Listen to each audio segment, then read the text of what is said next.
Hello and welcome to Aditya classes. Today we'll talk about types of data. Now when we talk of types of data, एक classification हमने पहले भी देखा है जहाँ पे हमने डेटा को क्लासिफाई कर दिया था प्राइमरी और सेकेंडरी में।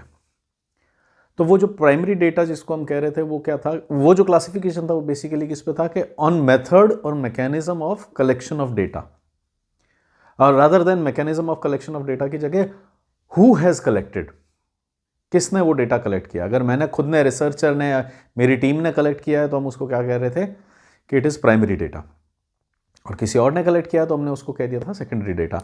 डिफरेंस इन दोनों में ये था कि प्राइमरी डेटा तो एकदम मेरी रिसर्च के हिसाब से कस्टम होगा, जो चीज़ें मेरे को पूछनी है I will ask those questions to the respondents, जबकि सेकेंडरी डेटा किसी और ने अपने हिसाब से कलेक्ट किया था। हाँ, अगर मैं उसको यूज़ कर सकता हूँ तो I can go ahead and use it, otherwise ठीक है, खुद कलेक्ट कर लीजिए डेटा। डिफरेंसेस और देखें तो प्राइमरी डेटा काफ़ी कॉस्टली होता है क्योंकि टाइम कंज्यूमिंग होगा, कॉस्ट होगी, प्रिंट आउट्स आएंगे, टीम होगी। लेकिन सेकेंडरी में किसी और ने ये सारा काम कर लिया है, आपको तो सिर्फ उसकी रिपोर्ट उठा करके पढ़ना है। तो primary is costly, secondary is relatively comparatively cheaper to acquire. लेकिन यस, प्राइमरी एकदम हमारे हिसाब से कस्टम फिट होता है, जबकि सेकेंडरी किसी और ने अपने हिसाब से कलेक्ट किया था। तो देयर और advantages and disadvantages of both kinds of data जो कि हमने पास्ट में देखी। अब आज जो हम बात करने जा रहे हैं वो है अगेन टाइप्स ऑफ डेटा देखेंगे, लेकिन अब जो मैं टाइप्स ऑफ डेटा देख रहा हूं वो इस हिसाब से देख रहा हूं कि आगे जो मेरे को जाकर के एनालिसिस करना है, जो स्टैटिस्टिकल ट्रीटमेंट्स लगाए जाएंगे, टेस्ट्स होंगे, हाइपोथेसिस टेस्टिंग होगी, उस हिसाब से डेटा को कैसे कैसे क्लासिफाई किया जा सकता है। मेजरमेंट करना है आगे जाकर के डेटा का, स्केल्स तैयार करने हैं। जहां तक काउंटिंग की बात है, जहां तक लोगों से पूछना है कि do you consume this soft drink और नॉट, तो यस और नो तो आपने पूछ लिया। लेकिन बहुत बार ऐसा होता है बिहेवियरल कैरेक्टरिस्टिक्स को स्टडी करना होता है, किसी का एंगर स्टडी करना होता है, किसी का स्ट्रेस स्टडी करना है। तो ये चीज़ें जो मेजर करनी होती है, जो क्वालिटेटिव इन नेचर है, इनमें किसी से पूछ के नहीं हो सकता। किसी से भी पूछो स्ट्रेस है क्या लाइफ में, हाँ है स्ट्रेस। अब क्या सभी जनों की लाइफ में इतना स्ट्रेस है, या हम सिर्फ उन्हीं को मानेंगे कि उनकी लाइफ में स्ट्रेस था जो लोग डिप्रेशन में चले गए उस स्ट्रेस के कारण। तो हाउ डू वी डिसाइड कहाँ ये लाइन आएगी। इवन डिप्रेशन हम किसको कहेंगे, सबको अलग अलग तरह का डिप्रेशन होता है। किसी को ये डर लगता है कि कोई मुझे मार देगा, किसी को ये डर होता है कि मैं फेल हो जाऊंगा, किसी को डर होता है कि कोई पैसा चुरा के ले जाएगा, किसी को ये डर होता है कि मेरे घर के दरवाजे खुले हुए हैं, कोई अंदर आ जाएगा। तो सबके अलग अलग डर हैं, अपने अपने डिप्रेशन हैं, अपने अपने स्ट्रेस हैं। हाउ डू वी चेक कि हाँ इसकी मेंटल स्टेट अच्छी है या नहीं, क्या ये एक हेल्दी मेंटल स्टेट में है या नहीं। तो इस तरह के जो बिहेवियरल इश्यूज हो जाते हैं कि आपको कोई चीज़ पसंद है तो कितनी पसंद है, इस तरह की जब क्वेरीज आ जाती हैं तो फिर हमारे को स्केल्स चाहिए होते हैं, नए तरह के मेजरमेंट टूल्स बनाने पड़ते हैं। उस हिसाब से डेटा का जब हम क्लासिफिकेशन करते हैं तो बेसिकली वो स्केलिंग तक जाने से पहले हमारे को पता तो होना चाहिए क्या स्केल करना है, क्या मेजर करना है। तो हम मेजरमेंट टेक्निक्स तक जाएंगे, उससे पहले ये पता हो कि क्या मेजर करना है, मेरा डेटा किस तरह का होगा, तब तो मैं उसके हिसाब से कोई टेक्निक बना सकूंगा। डिस्टेंसेस मेजर करने हैं और मैं यहाँ पे एक 10 किलो का वेट रख दूं तो डिस्टेंस मेजर नहीं होगा। डिस्टेंस मेजर करने के लिए I need some kind of thread, I need some kind of scale, तब कहीं जाकर के डिस्टेंस मेजर होंगे। तो उस हिसाब से आज हम ये एक नया क्लासिफिकेशन देख रहे हैं which will further lead us to scaling measurement इन चीज़ों के ऊपर। तो अगर हम यहां पर देखें तो सबसे सिंपल कैटेगराइजेशन जो यहां पर हो सकता है,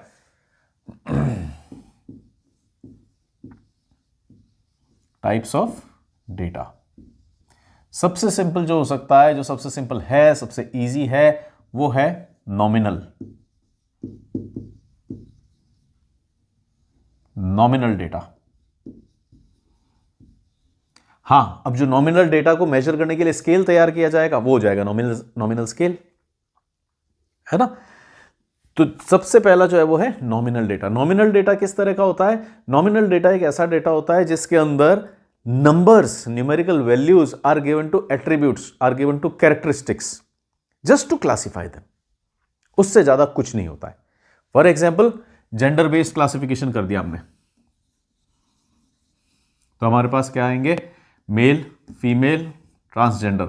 अब हमने यहां पे जब इनको कुछ नंबर्स दे दिए 0, 1 एंड 2, तो अब ये जो हमने जेंडर अपने रिस्पोंडेंट से जब क्वेश्चंस पूछे थे तो उन्होंने कहीं ना कहीं टिक किया होगा मेल फीमेल ट्रांसजेंडर। तो अब उन्होंने जो टिक किया उसको जब मैं न्यूमेरिकल कन्वर्ट कर रहा हूं, डेटा एनालिसिस के लिए तैयार कर रहा हूं, तो you could give them some codes which could be 0 1 2। तो ये क्या है?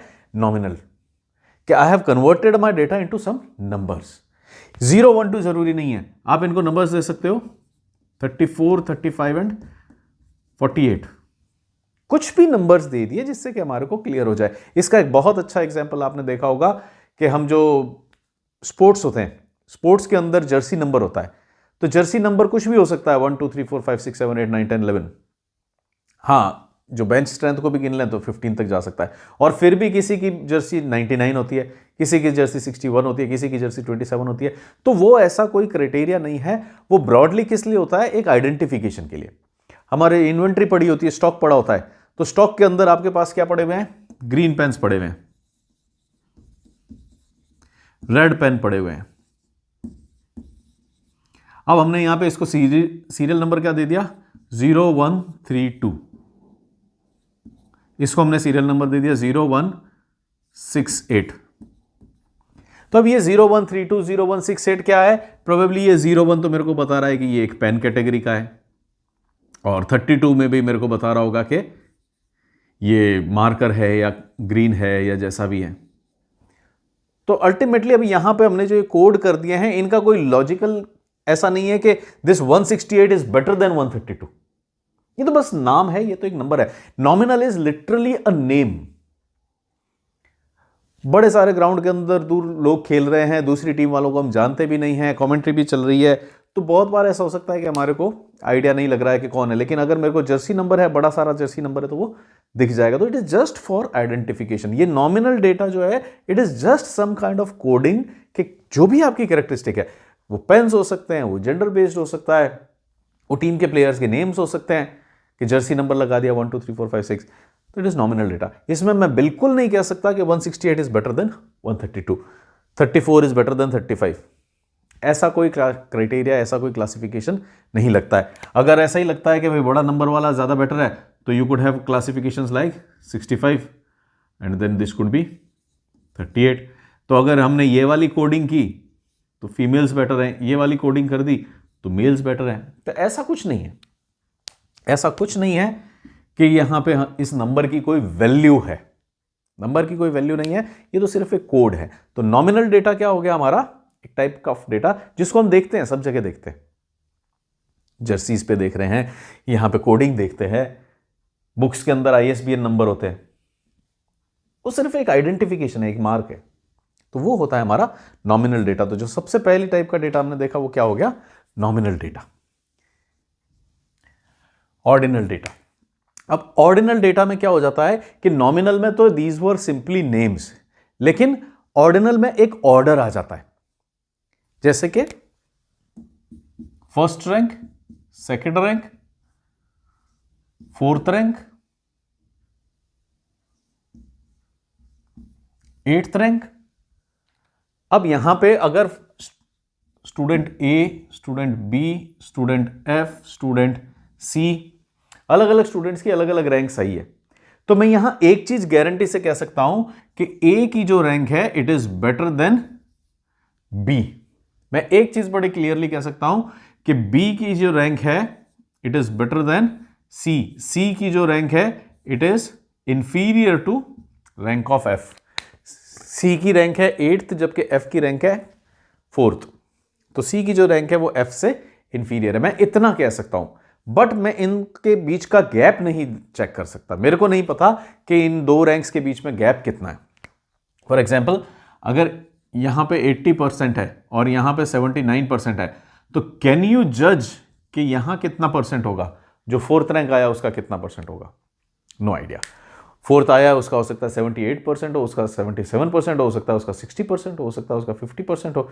आई हैव नो क्लू कि 4th का कितना परसेंट आएगा। बस यहां पे क्या है, हम एक सीक्वेंस बना सकते हैं। क्या सीक्वेंस बना सकता हूं मैं कि A is better than B is better than F is better than C. That is first rank is better than second rank is better than 4th rank and ultimately it is better than 8th rank. बस मैं इससे ज्यादा और कोई details नहीं दे सकता। तो ये जो नॉमिनल डेटा था इसमें तो हम कोई न्यूमेरिकल ऑपरेशन ही नहीं कर सकते थे। मैं ये भी नहीं कह सकता था कि 9 is smaller than 8 because these are सब just names. NINE has got nothing to do with EIGHT। हाँ, ये तो हमारी नंबर देखने की आदत है तो हमारे को लगता है कि 8 स्मॉलर है। अदरवाइज अगर एक नाम है 9 और किसी दूसरे का नाम है 8, we can say nothing about कौन बेटर है कौन इंफीरियर है। तो यहां तो हम कुछ भी नहीं कर सकते थे नॉमिनल डेटा में, बट यहां मेरे को इतना तो पता पड़ रहा है कि A is better then B। How much better I am not sure.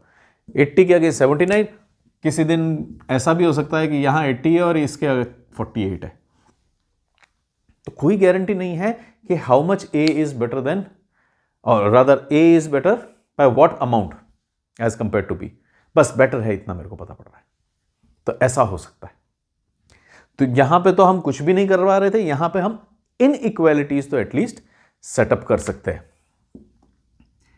और इसको अगर हम देखें तो यहां क्या होता है, एक ऑर्डर होता है या एक रैंक होती है, और यहां जो नंबर्स हैं वो they are simply acting as names, they are only acting as identifier, उनका कोई ऑपरेशन नहीं है। तो these are simply names, these are order and rank. फिर अगर हम नेक्स्ट के अंदर जाएं, जैसे कि इन्हीं के अंदर चलते हुए मैं यहां पे देखता हूं एक गाड़ी का नंबर है RJ07 और CA 4141, दूसरी गाड़ी का नंबर है RJ07 CA 4151। तो अब अगर मैं इस डेटा को देखूं तो ये नॉमिनल है या नहीं? नॉमिनल तो है क्योंकि मेरे को एक नंबर देख के पता पड़ जाता है ये कार उनकी है, ये कार उनकी है। तो इन अ सेंस ये नॉमिनल तो है। ये ऑर्डिनल है या नहीं? ऑर्डिनल भी है। क्यों? क्योंकि मेरे को पता पड़ रहा है कि 4151 जो गाड़ी है वो 4141 से नई होगी, इतनी गारंटी हो रही है। फिर एक गाड़ी और आ जाती है हमारे पास RJ07 CA 5151। तो मेरे को यह भी पता पड़ रहा है कि RJ07 CA 5151 जो है वो इससे भी नहीं और इससे भी नहीं है। तो यहां पे ऑर्डर तो पता पड़ ही रहा है कि let me call them X, Y and Z। यहां ये तो पता पड़ ही रहा है कि Y is new as compare to X, Z is new as compare to X, Z is better than Z is new as compare to Y। इतना तो हमारे को पता पड़ ही रहा है। इसके अलावा एक और चीज पता पड़ रही है, जैसे यहां इनके बीच में गैप कितना है। यहां कितना गैप हो गया था? 32 का गैप हो गया। यहां कितना का गैप हो गया? 1 का गैप हो गया। तो यहां तो हमारे को पता ही नहीं पड़ रहा था कि गैप कितना होगा, क्योंकि आपको मार्क्स नहीं दिए। मैंने तो आपको क्या बताया है कि इनकी रैंक्स क्या क्या है।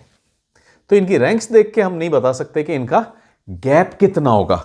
लेकिन यहां अगर मैं आ जाता हूं तो यस, इन अ सेंस ये नॉमिनल भी है, ऑर्डिनल भी है, क्योंकि एक सीक्वेंस भी है। लेकिन इसके अंदर एक और बात हो रही है कि मैं इन दोनों कार्स का X और Y का गैप बता सकता हूं। इनके बीच में कितनी कार्स बिकी हैं, इनके बीच में कितनी कार्स बिकी हैं? 10 कार्स बिक गई हैं, क्योंकि दिस वाज 4141, दिस इज 4151। इसका मतलब 10 कार बिक गई है। This is 10th car after this. ऐसे ही मैं इन दोनों का गैप भी बता सकता हूं। कितना है? 4151 51151। इसका मतलब इनके बीच में भी 99 कार्स हैं और ये 100th कार है आफ्टर दिस। तो यहां अब हम देखें तो यस, मेरे को सीक्वेंस तो पता पड़ रहा है, मेरे को रैंक तो पता पड़ रही है, मेरे को ऑर्डर तो पता पड़ रहा है, बट मैं इनके अंदर सब्ट्रैक्शन भी कर पा रहा हूं। तो ये जो सब्ट्रैक्शन करने की पावर मुझे मिल गई है, ये क्या हो गया है? मैं इनका इंटरवल बता सकता हूं। Hence it is called interval data. यहां खाली मैं इनका ऑर्डर बता सकता था, कौन पहले कौन बाद में कौन बाद में, तो वो था ऑर्डिनल डेटा। लेकिन अगर मैं किसी डेटा का इंटरवल भी बता सकूं कि there are 10 cars, there are 100 cars, इन दोनों की बात करें तो देयर आर 110 कार्स, क्योंकि ये 5151 है, ये 4141 है। 5151 4141 0101। अच्छा 1000 कार्स है, सॉरी। हाँ, ये 41 था ना, तो ये 1000 कार्स हो गई। 1000 ही आ रही है। हाँ, दिस वन वॉज 4151, सॉरी। तो 100 कार्स नहीं आ रही है, इन दोनों के बीच में 1000 कार्स आ रही हैं। तो now I can tell you interval also. कि इन दोनों के बीच में कितना गैप आने वाला है। तो वो क्या बन जाता है हमारा इंटरवल डेटा। और इंटरवल डेटा का अगर हम देखें तो किस तरह का हो सकता है,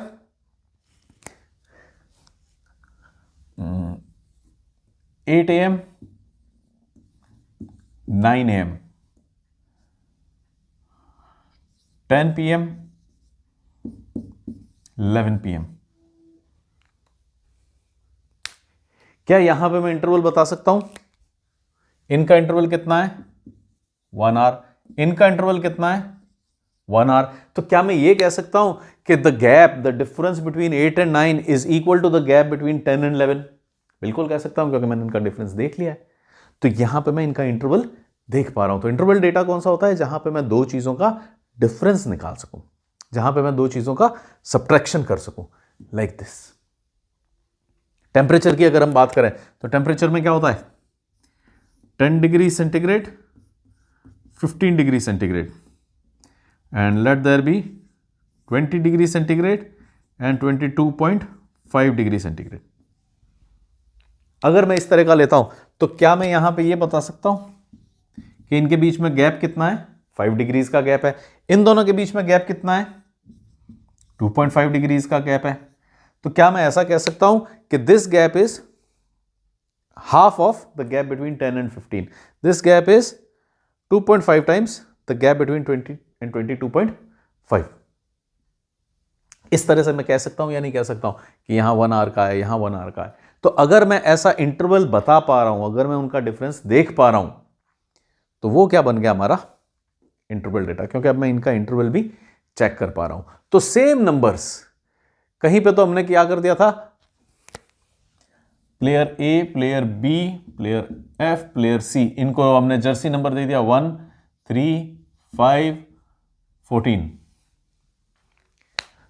तो जब उन प्लेयर्स के जर्सी नंबर ये थे, जब उन प्लेयर्स के आइडेंटिफिकेशन नंबर ये थे, तो ये तो क्या बन गया था नॉमिनल डेटा। लेकिन जब उन प्लेयर्स की रैंक्स आने लग गई तो वो बन गया ऑर्डिनल डेटा, क्योंकि अब मैं ये बता सकता, इसमें आई हैड नो क्लू कि कौन किससे बेटर है, but now I can tell कौन किससे बेटर है। उसमें भी आगे बढ़ते हुए जब हमारे को पता पड़ गया कि car X, car Y, car G, तो इनके बीच में गैप कितना है, तो इनके बीच में 1000 कार्स का गैप है। इनके बीच में this is 1000 cars newer as compare to car Y. यहां पे 1 आवर का डिफरेंस है, यहां पे देखा जाए तो 1 आवर का डिफरेंस है। अगर मैं डिफरेंस बता पाता हूं, इंटरवल बता पाता हूं, तो वो बन जाता है मेरा इंटरवल डेटा। लेकिन यस, इस इंटरवल डेटा के अंदर एक छोटी सी प्रॉब्लम रह जाती है कि I cannot compare to values rather. हां, मैं उनके डिफरेंसेस को तो कंपेयर कर सकता हूं, लेकिन मैं दो वैल्यूज को कंपेयर नहीं कर सकूंगा इंटरवल डेटा के अंदर। What do we mean by दो वैल्यूज को कंपेयर नहीं कर सकेंगे? 5 degree centigrade and 10 degree centigrade and 50 degree centigrade. अगर ये तीन टेम्परेचर्स आ जाते हैं तो आई कैन नॉट से कि 10 is twice as warm as 5 degrees. मैं ये नहीं कह सकता कि 10 is twice as warm as 5 degrees. हां, मैं ये तो कह सकता था कि इनका गैप जो है वो डबल है, क्योंकि वहां 2.5 का गैप है और यहां 5 का गैप है। जैसे अभी पिछले एग्जांपल में था 20 एंड 22.5 का गैप था, 15 एंड 10 का या जो भी हमने लिया था। तो गैप के लिए तो मैं कह सकता हूं, लेकिन आई कैन नॉट से कि 10 degrees is twice as warm as 5 degrees. I can not say 50 degrees is 5 times as warm as 10 degrees. ये नहीं कह सकता मैं। कह सकता हूं क्या? ऐसा हम नहीं कह सकते कि ये वार्म है, क्योंकि ये जो आपने डिग्री सेंटीग्रेड लिखा है, ये तो सिर्फ आपका एक तरीका है मेजरमेंट करने का। कोई दूसरे लोग हैं जो डिग्री फ़ारेनहाइट में ले रहे हैं, तो उनके केस में अगर हम लिख करके देखें यहां पे कुछ एग्जांपल्स और फिर देखते हैं वापस से कि क्या मैं वाकई में कह सकता हूं कि इट इज डबल और नॉट। तो अगर हम यहां लें तो कुछ वैल्यूज लिखता हूं मैं जो डिग्री सेंटीग्रेड में है और डिग्री फ़ारेनहाइट में। डिग्री सेंटीग्रेड की वैल्यूज अगर मैं लिखता हूं तो आई हैव 0, 5, 10, 15, और अगर यहीं पे मैं फ़ारेनहाइट का भी लिखने की कोशिश करता हूं तो ये क्या हो जाएगा 32। अगर आप इसको कन्वर्ट करेंगे तो यह आ जाएगा 41, 50 एंड 59। तो अब वापस से उस केस पे आते हैं जो भी अभी हमने बात की थी कि can I say that 10 degrees is twice as warm as 5 degrees. क्या मैं ऐसा कह सकता हूं कि 10 डिग्री पे 5 डिग्री से डबल गर्मी होती है? लगता तो है कि मैं कह सकता हूं, सीधी सी बात है, 10 इज ट्वाइस एज 5। लेकिन वहीं पे कोई जना डिग्री फ़ारेनहाइट में भी तो मेजर करता है। तो जब आप ये कह रहे हैं let me give them some names, temperature A, temperature B, temperature C and temperature D, यहां पे सेंटीग्रेड देख के तो ऐसा लगता है C is twice as warm as B, C is twice as warm as B, ऐसा लग रहा है 5 डिग्रीज एंड 10 डिग्रीज। लेकिन जब आप कहीं दूसरी जगह चले जाते हैं तो क्या ऐसा लग रहा है कि 50 is twice as warm as 41? 41 से ट्वाइस एज वार्म तो कहां होता फिर? 82 पे होना चाहिए था, यहां तो 41 से हम कहां आए हैं? 50 पे ही आए हैं। ये एक थोड़ी सी गड़बड़ हो गई कि yes I can say there gap is 9 degree Fahrenheit, I can say there gap is 18 degree Fahrenheit, and I can say that this gap is double of this, but I cannot say that this temperature is half of 10 या 10 is double of 5। ये मैं नहीं कह सकता, क्योंकि अगर मैं centigrade में कह रहा हूं कि temperature B temperature C is double of temperature B, तो वो यहां भी सच होना चाहिए। Temperature B should be double of temperature C should be double of temperature B, पर ऐसा तो नहीं हो रहा है। ऐसा इसलिए नहीं हो रहा है क्योंकि ये जो इंटरवल डेटा होता है इसके अंदर एक अज्यूम्ड जीरो होता है।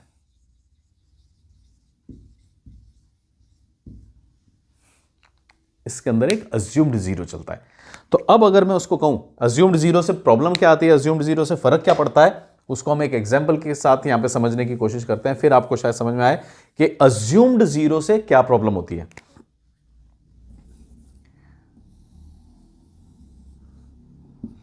Thing start at 0, 1, 2, 3, 4, 5, 6, 7, 8।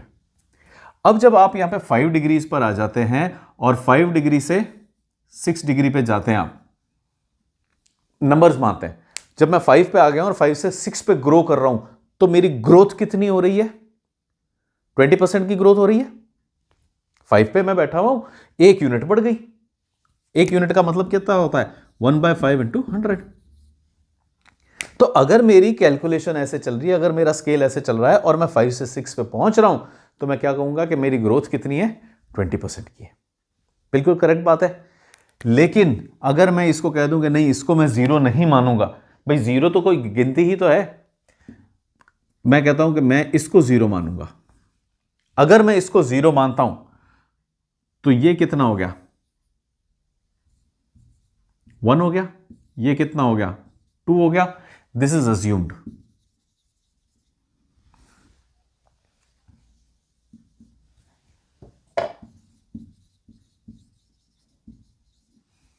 अब अगर अज्यूम्ड 0 मैंने यहां पर ले लिया है तो फिर ये कितना हुआ? 1 ईयर हुआ। ये कितना हुआ? 2 ईयर हुआ।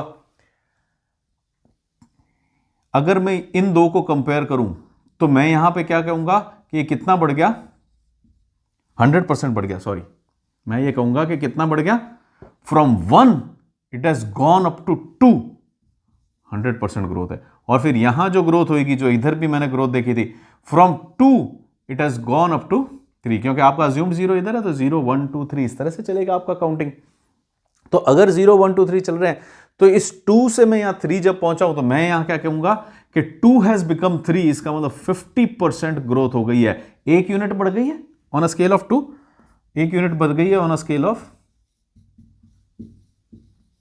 यहां 1 यूनिट बढ़ गई थी ऑन अ लेवल ऑफ 5। ये गड़बड़ हो गई, क्योंकि इसमें डिपेंड करता है कि आपने 0 कहां माना है। सेंटीग्रेड और फ़ारेनहाइट के दोनों के जीरोस अलग अलग जगहों पर हैं।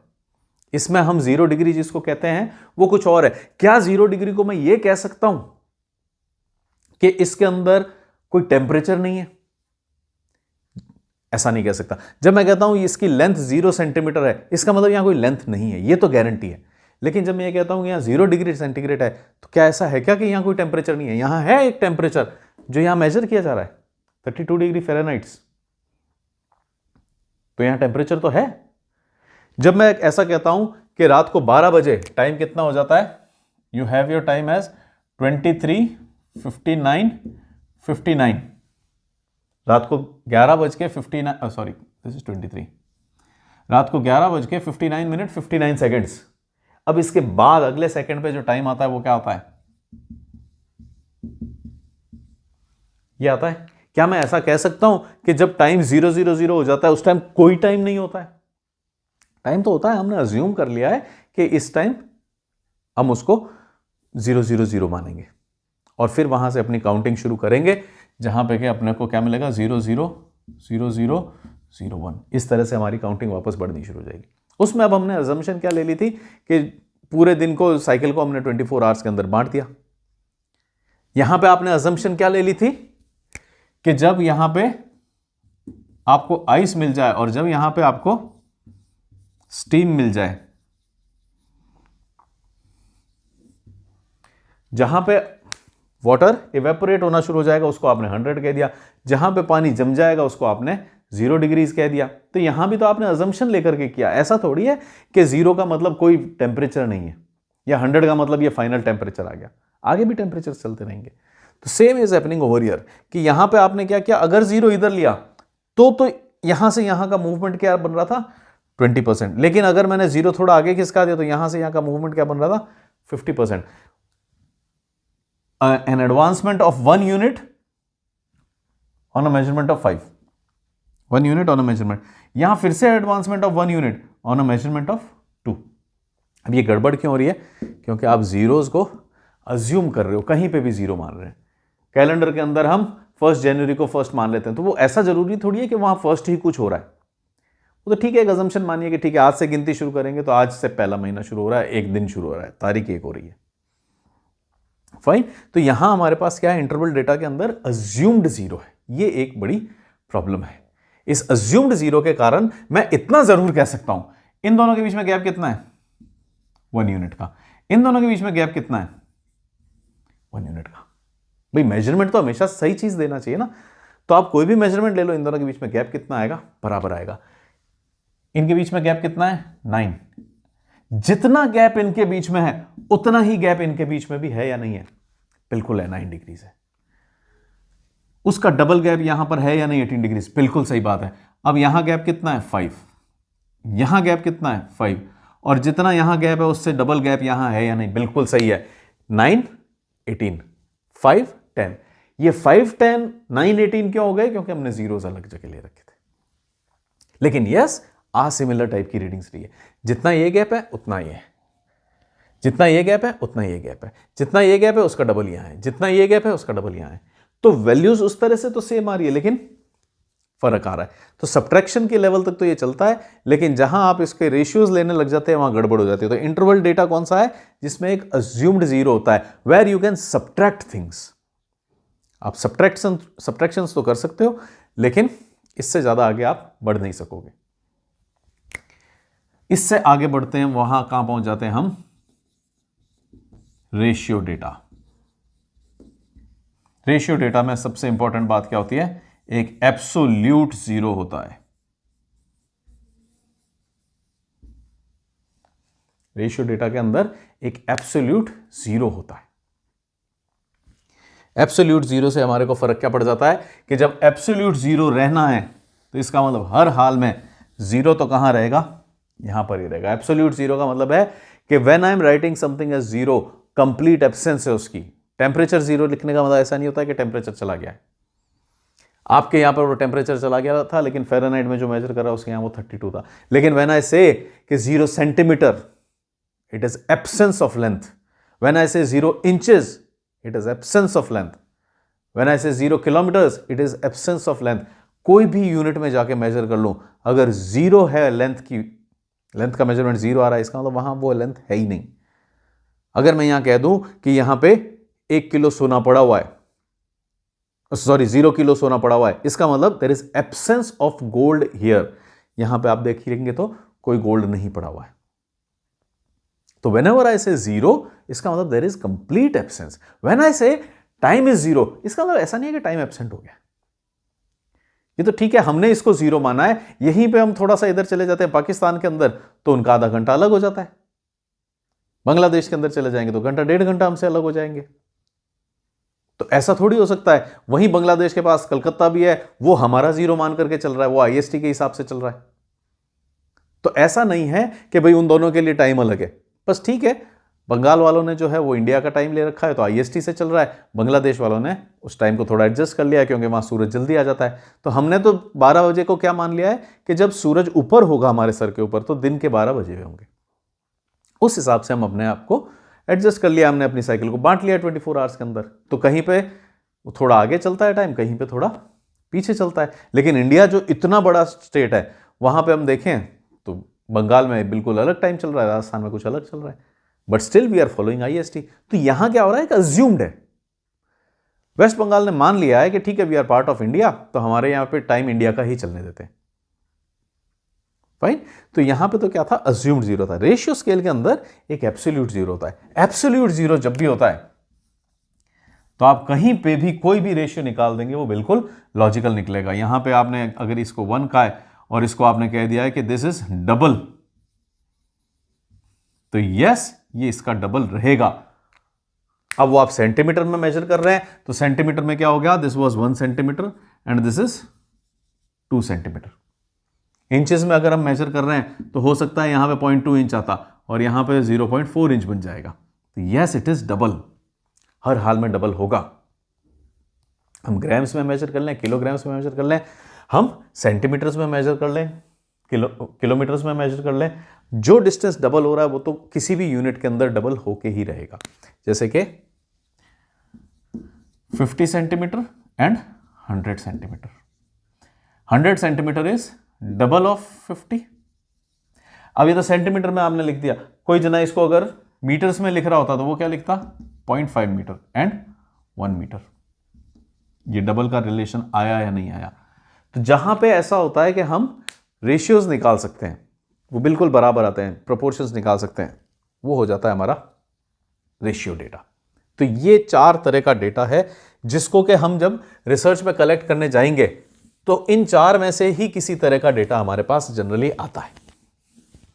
इट कुड बी नॉमिनल, जहां पे बस वो सिर्फ नेम्स होते हैं, वो सिर्फ आइडेंटिफायर्स होते हैं, जैसे कि इन्वेंट्री के अंदर हो गए, जैसे कि प्लेयर्स की जर्सी के ऊपर हो गए, तो वो तो हो गया हमारा नॉमिनल डेटा। हाँ, अब अगर हम उनको ऑर्डर भी कर सकें, जैसे कि हमने कहां पे देखा था कि जो क्रिकेट टेस्ट प्लेयर्स होते हैं उनके यहां पे कैप पे एक छोटा सा नंबर लिखा हुआ होता है। वो छोटा सा नंबर क्या बताता है कि ये अपने कंट्री का कौन सा नंबर टेस्ट प्लेयर है, तो वो क्या हो गया, एक ऑर्डर हो गया।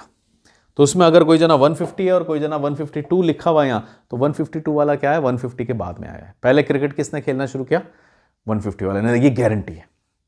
तो वो क्या हो गया, हमारा एक ऑर्डिनल डेटा हो गया। इंटरवल डेटा हमने देखे अभी कई सारे एग्जांपल्स कि इनमें अज्यूम्ड जीरो होता है, एक फिक्स जीरो नहीं होता है। हम मान लेते हैं कि यहां जीरो रहेगा, कोई दूसरा जना कहीं और जीरो मान लेता है। हम लोगों ने कहीं और जीरो माना हुआ है, 000 आवर्स माने हुए हैं, पाकिस्तान ने कहीं और 000 आवर्स माने हुए हैं, वेस्ट बंगाल ने कहीं और माने, और सॉरी बांग्लादेश ने कहीं और माने हुए, किसी और टाइम को वो कहते हैं कि दिस इज 000। तो इसके अंदर एक अज्यूम्ड जीरो है। अज्यूम्ड जीरो के कारण ये होता है कि सब्ट्रैक्शंस तो चलते हैं, 6 बजे से 7 बजे के बीच में 1 घंटा है, 1 बजे से 2 बजे के बीच में भी 1 घंटा है। तो सब्ट्रैक्शंस में तो मैं इक्वालिटी इस्टेब्लिश कर सकता हूं, लेकिन ये नहीं कह सकता कि 5 बजे से जब 6 बजेंगे तो 20% टाइम ज्यादा हो जाएगा। 5 से 6 का 20% ज्यादा नहीं होता है, लेकिन लेंथ में 5 से 6 होने का मतलब क्या है, 20% लेंथ ज्यादा हो गई। वो अब आप सेंटीमीटर में मेजर कर लेना, चाहे मीटर में मेजर कर लेना, चाहे किलोमीटर में मेजर कर लेना। If something is 5 and if something is 6, वो 20% है ही है। जबकि अभी हमने टेम्परेचर्स में देखा था 5 डिग्री से 10 डिग्री डबल लग रहा था, लेकिन जब हम इधर आए फ़ारेनहाइट के अंदर तो 41 डिग्री और 50 डिग्री फ़ारेनहाइट के अंदर डबल का रिलेशन तो नहीं है। 41 का डबल तो 82 होता है। तो ये हमने 4 तरह के डेटा देखे। अब इसी 4 तरह के डेटा को अगर हम थोड़ा सा आगे एक्सटेंड करें और देखें कि स्टैटिस्टिक्स में जब हमारे पास ये डेटा आएंगे तो हम इनके ऊपर कौन कौन से मेजर्स लगा सकेंगे, किस तरह से हम इनको ऑपरेट कर सकेंगे। हमारे पास यहां आता है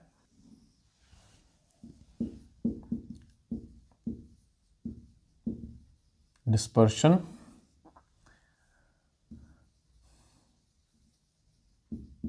correlation and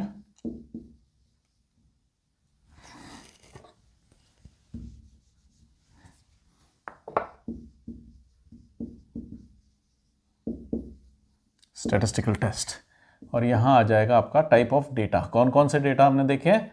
नॉमिनल,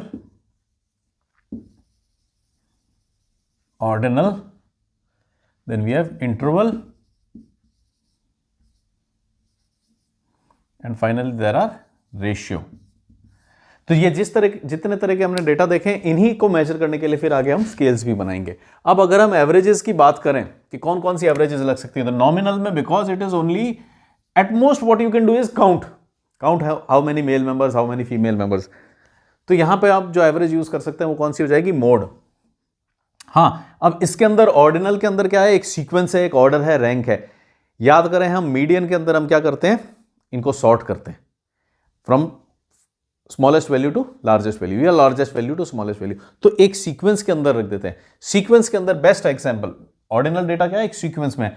तो ऑर्डिनल के अंदर एवरेज कौन सी बेस्ट रहती है? It is better we always make use of median.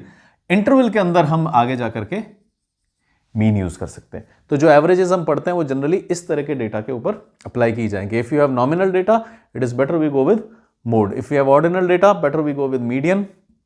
Interval data पे मीन, और रेशियो पे एनीथिंग।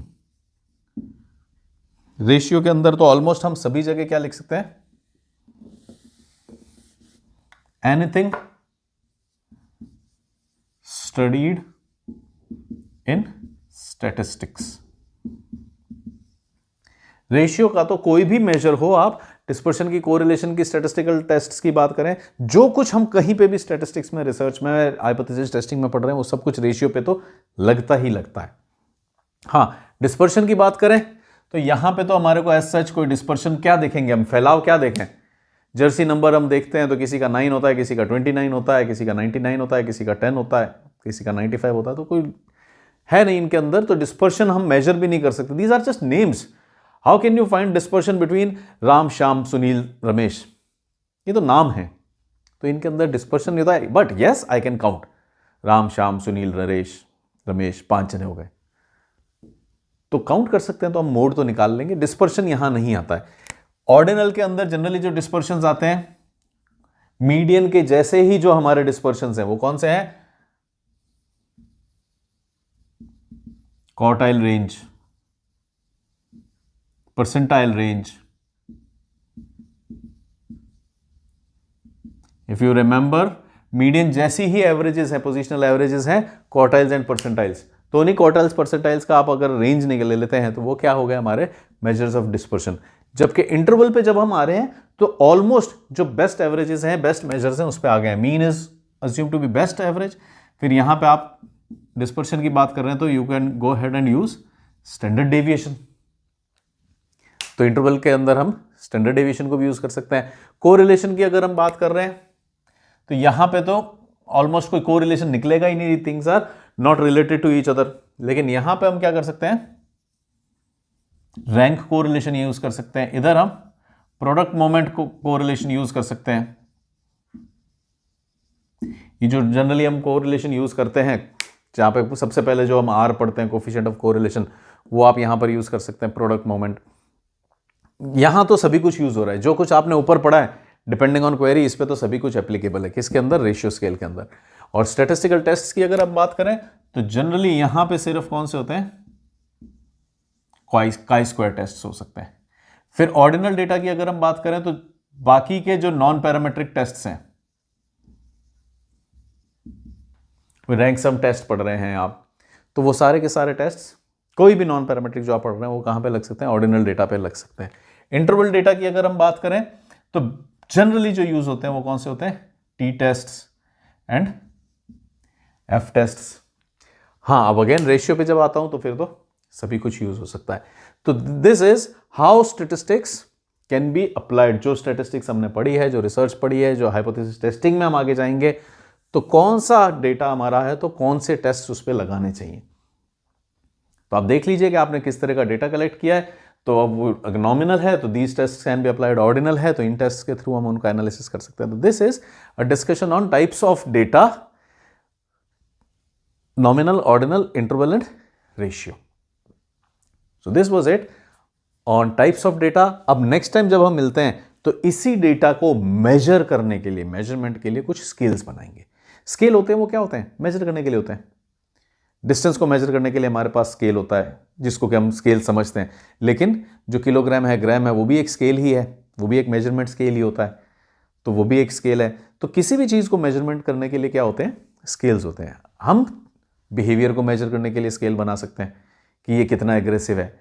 वो जो इंट्रोवर्ट एक्सट्रोवर्ट के हमारे को सर्वेज मिल जाते हैं कभी नेट के ऊपर कि देयर आर 10 क्वेश्चंस, आप उनको आंसर कीजिए तो आपको फाइनली एक सम आ जाता है और उसमें वो कह देते हैं कि you are introvert, you are extrovert. तो वो एक स्केल है। इस तरह का अगर आपने कोई भी क्विज आंसर किया है जिसमें 10-15 क्वेश्चंस थे और लास्ट में वो आपको कुछ बताता है आपके बारे में, तो वो एक स्केल है। तो किस तरह के डेटा के लिए कैसे स्केल्स होंगे, will talk about them next time onwards. So this was it for our present discussion. Until we meet next time, do take care. Thanks for watching. Bye bye.